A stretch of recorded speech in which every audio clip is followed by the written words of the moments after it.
রুস তেল মশলাদার খাবার না খেয়ে গরমের মধ্যে তেল ছাড়া এই সহজ নাস্তার রেসিপিটা শেয়ার করব। আসসালামু আলাইকুম।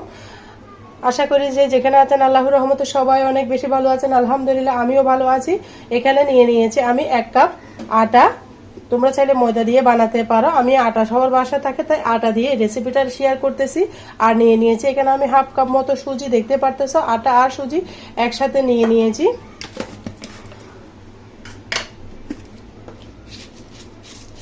একদম সহজ উইতে দেখাবো এই নাস্তাটা, তেল ছাড়া নাস্তা বলতে পারো। সকাল বিকালে বাচ্চাদের টিফিনে কিন্তু একদম জমে যাবে। দিয়ে দিচ্ছি আমি এখানে হাফ কাপ মতো চিনি। তারপর দিব আমি এখানে গুঁড়া দুধ। গুঁড়া দুধটা অবশ্যই দিবা, 1 চামচ গুঁড়া দুধ দিয়ে দিলাম।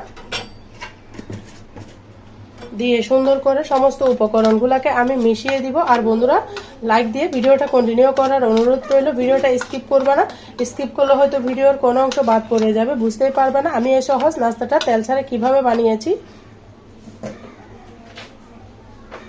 তারপর দিয়ে দিলাম আমি এখানে স্বাদ মতো লবণ। দিয়ে আবারও ড্রাই উপকরণগুলো আমি সুন্দর করে মিশিয়ে নিচ্ছি, দেখতে পারতেছো। দেখো বন্ধুরা সুন্দর করে আমি নিয়ে নিতেছি, ভালো করে ড্রাই উপকরণগুলো মিশিয়ে নিচ্ছি।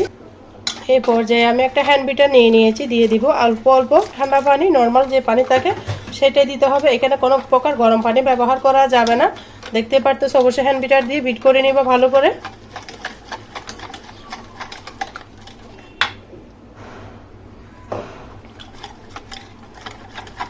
এখানে আমি আরো কিছু উপকরণ অ্যাড করব, তোমরা দেখতেই থাকো সম্পূর্ণ ভিডিও, স্কিপ করবে না।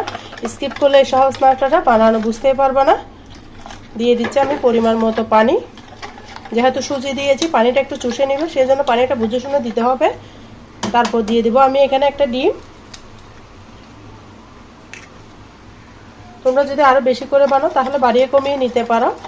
এখানে আমি একটা ডিম দিয়েছি, একটা ডিম দিয়ে হয়ে যাবে। আমার যেহেতু নাস্তা অল্প সেই জন্য আমি একটা ডিম দিয়ে এই সহজ নাস্তাটা বানাচ্ছি। বন্ধুরা আমার চ্যানেলে যদি নতুন বন্ধু হয়ে থাকো প্লিজ বন্ধুরা আমার চ্যানেলটাকে আমাকে ভালোবাসে সাবস্ক্রাইব করে দেওয়ার অনুরোধ রইল।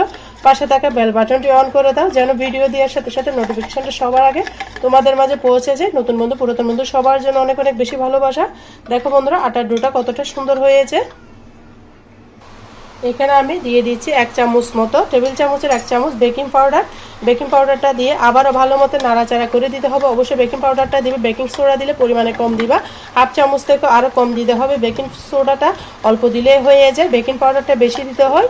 দেখো বন্ধুরা আমি সুন্দর করে মিশিয়ে নিয়েছি, দেখতে পারতেছে। এর পর্যায়ে আমি রান্নার প্রসেসে চলে যাব। এটাকে আমি 5 মিনিট ঢেকে রাখবো, তারপর আমি রান্নার প্রসেসে চলে যাব। কারণ সুজি দিয়েছি অবশ্যই ঢেকে রাখতে হবে 5টা মিনিট, তাহলে সুজিটা সুন্দর করে নিলে আটার ডোটা পারফেক্টভাবে বোঝা যাবে। আমার যদি পরবর্তীতে কোনো পানি দরকার হয় তাহলে আমি পানিটা অ্যাড করব। ঢাকনা দিয়ে ঢেকে দিচ্ছি, ফিরে আসতেছি 5 মিনিট পরে।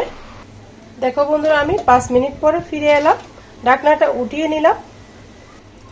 ঢাকনাটা উঠিয়ে আমি আবারও নাড়াচাড়া করে দিব। দেখতে পারতেছো কতটা গ্রেভি এসেছে, একদম সুন্দর হবে, সফট হবে, মুখে দিলে মিলিয়ে যাবে, এতটা মজাদার নাস্তা।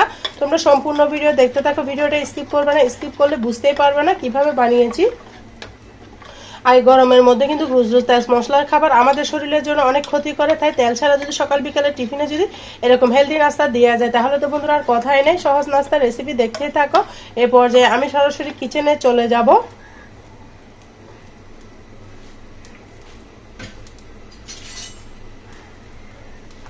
দেখো বন্ধুরা আটার ডোটা দেখতে পারতেছো কতটা মোটা লেয়ার বসেছে, চামচের মধ্যে দেখে হয়তো বুঝতে পারতেছো। পাতলা লেয়ার হলে হবে না, অবশ্যই মোটা লেয়ার করে বসতে হবে। আমি এই পর্যায়ে এই নাস্তাগুলোকে বানিয়ে নিব।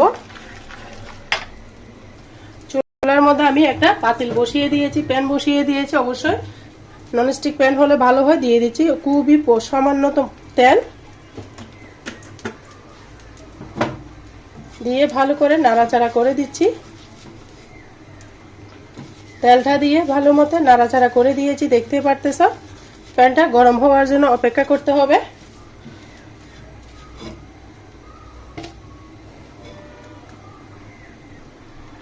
দেখো বন্ধুরা আমার প্যানটা গরম হয়ে গেছে, ধোঁয়া উঠতেছে।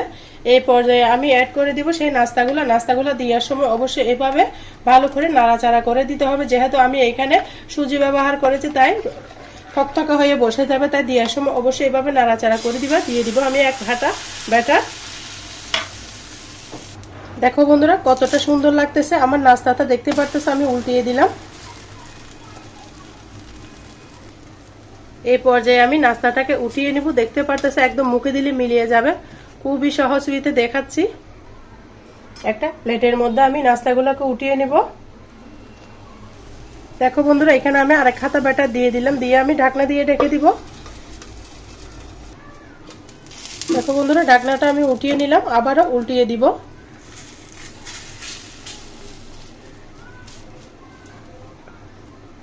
এভাবে করে সুন্দর করে নাস্তাটা একদম মাত্র 30 সেকেন্ডের মধ্যে হয়ে যাবে, এতটা সহজ, সময় লাগে না বেশিক্ষণ। দেখতে পারতেছো খুবই সুন্দর হয়েছে। এটা আমি উঠিয়ে নিচ্ছি। আরেকটা নাস্তা আমি দিয়ে দিব। যতবারই দিবে ততবারই কিন্তু চামচটাকে দিয়ে নাড়াচাড়া করে দিতে হবে। আবারও আমি ঢাকনা দিয়ে ঢেকে দিব। দেখো বন্ধুরা ঢাকনাটা উঠিয়ে আমি দেখব। দেখতে পারতেছো আমি এটাকে আবারও উল্টিয়ে দিব উপরে নিচে। কতটা সুন্দর লাগতেছে দেখতে পারতেছো। আর বন্ধুরা ভিডিও দেখতে দেখতে যারা এতটুকু এসে গিয়েছো, একটা লাইক দিতে ভুলে গেছো, প্লিজ বন্ধুরা একটা লাইক দিয়ে ভিডিওটা কন্টিনিউ করার অনুরোধ রইল। প্রত্যেকটা নাস্তা ফুলকো ফুলকো হবে। তোমাদেরকে এটা ঢাকনা ছাড়া আমি দেখাবো কতক্ষণ টাইম লাগে। 1 হাতে ব্যাটার দিলে কিন্তু সুন্দর নাস্তা হবে। চুলার আগুনটা কিন্তু মিডিয়াম করে রাখতে হবে, না হলে কিন্তু নাস্তাটা ভিতরে হবে না, উপর দিয়ে পুড়ে যাবে। ঢাকনা ছাড়া কিন্তু বন্ধুরা অনেকক্ষণ টাইম লাগে, সেটাই তোমাদেরকে দেখাচ্ছি। দেখতে পারতেছো কতটা বাবুল ফুটতেছে।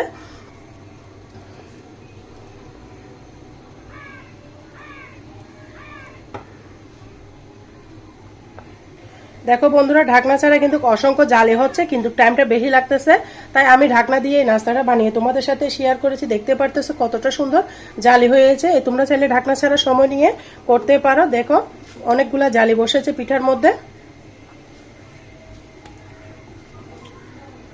আমি আবার উল্টিয়ে দিলাম। দেখো বন্ধুরা আমার নাস্তাটা হয়ে গিয়েছে। মাত্র সামান্য পরিমাণে তেল দিয়েছিলাম, দেখতে পেয়েছো। আর দিয়ে দিচ্ছি আরেক হাতা ব্যাটার, দিয়ে আমি আবারও ঢাকনা দিয়ে ঢেকে দিলাম। দেখো বন্ধুরা এই নাস্তাটা হয়ে গিয়েছে আমার সম্পূর্ণভাবে। দেখতে পারতেছো একদম কোনো রকম উল্টানো লাগে না, কতটা জালিযুক্ত হয়েছে দেখে হয়তো বুঝতে পারতেছো। এইভাবে আমি প্রত্যেকটা নাস্তা কিন্তু বানিয়ে নিচ্ছি। আর যতবারই দিচ্ছি ততবারই ডোটাকে এভাবে নাড়াচাড়া করে দিচ্ছি। আবার আমি ঢাকনা দিয়ে ঢেকে দিলাম, ফিরে আসতেছি 30 সেকেন্ড পর। দেখো বন্ধুরা এই নাস্তাটাকে আমি উল্টিয়ে দিব। না উল্টালে পিছনের সাইডটা কিন্তু পুড়ে যায়, সেই জন্য অবশ্য তোমরা চাইলে এভাবে উল্টিয়ে নাস্তাগুলোকে বানিয়ে নিতে পারো। এভাবে সমস্ত নাস্তা আমি বানিয়ে নিব। দেখো বন্ধুরা এইভাবে কিন্তু আমার সমস্ত নাস্তা বানানো হয়ে গিয়েছে। দেখে হয়তো বুঝতে পারতেছো কতটা লোভনীয় লাগতেছে এই নাস্তাগুলো। তোমাদের যদি লোভ লাগে তোমরা অবশ্যই এই নাস্তাগুলো, সহজ নাস্তাগুলো বাসার মধ্যে বানিয়ে নাও। আর আমাকে কমেন্টে জানাও কেমন হয়েছে আমার সহজ নাস্তা রেসিপিটা। আশা করি অনেক ভালো লেগেছে। ভালো লাগলে লাইক কমেন্ট শেয়ার করতে ভুলবা না। আজকের মতো আমি এখানে বিদায় নিচ্ছি। সবাই ভালো থাকো, সুস্থ থাকো, আমার জন্য আমার পরিবারের জন্য দোয়া করো। যে কোনো রেসিপি ভিডিও নিয়ে আবারও চলে আসবো তোমাদের মাঝে। আল্লাহ হাফেজ। আসসালামু আলাইকুম ওয়া রাহমাতুল্লাহি ওয়া বারাকাতুহু।